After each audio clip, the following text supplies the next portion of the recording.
Hello বন্ধুরা, আশা করি তোমরা সবাই ভালো আছো। তো আর একটা এটা মিনি ব্লগও না, এটা আজকে আমরা ঘরে বানাবো স্যান্ডউইচ। হ্যাঁ বন্ধুরা, কার কার স্যান্ডউইচ খেতে ভালো লাগে কমেন্ট করে জানাতে না।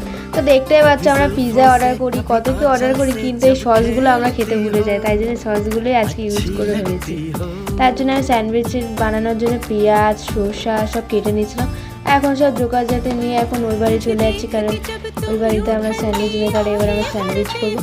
প্রথমেই দেখতে পাচ্ছি স্লাইস পাউরুটিগুলোকে ভালো করে সাজিয়ে দিচ্ছে মা, তারপর ওর উপর বাটার দিয়ে দিচ্ছে।